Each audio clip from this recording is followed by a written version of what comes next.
The people must start talking and the young people must start listening. Thomas Binyasa, Hopi tribe.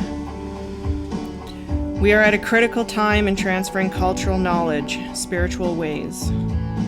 During the last few years, the young people have not been interested in learning the old ways. The only place this knowledge is found is among the elders. We must encourage the young to visit with the elders. The adults need to think about learning the culture. The elders are getting old and soon will go on to the other side. Each of us must pause and think about our individual responsibility to learn the culture and teach this to our young. Great Spirit, help us to learn and remember the old ways. Wow. Lots of different feelings come up with that. I had to check because the book is copywritten in 2007, so I think a lot of things have changed since then. I know there's a lot of reconciliation going on, admittance, healing. I myself I took a course through, I think it was Alberta University, a website, and there was actually some good stuff on there.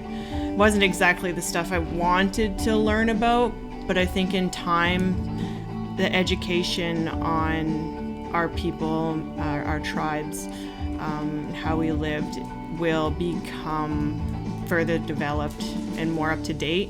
I remember actually going on to the Government Canada page, and it was describing something of our living, and I couldn't fully agree with it. It just didn't feel right. Like, I know I wasn't there, but when something just doesn't feel right when you see it or you read it. And like I said, I think that it'll take time for everything to get to a place where we're at peace with one another.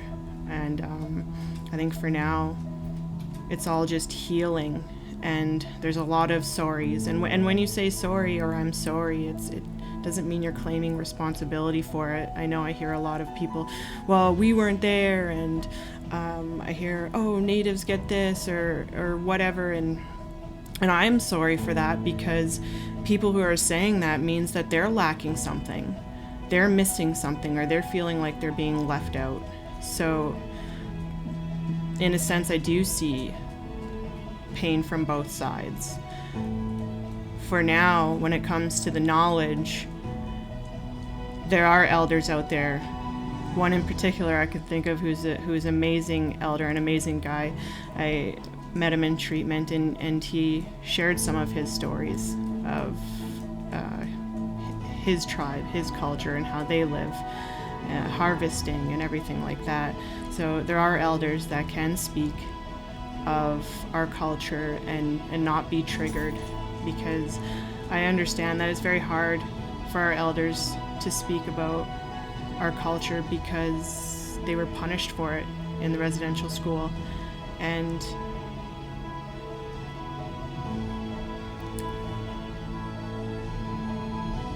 I think that maybe in return we can just give them love and patience and just sit with them. And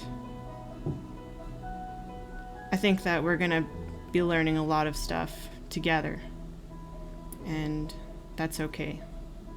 So even with a quick Google search, if you're that curious, you can look up some Indigenous stuff. For that, that's all I have.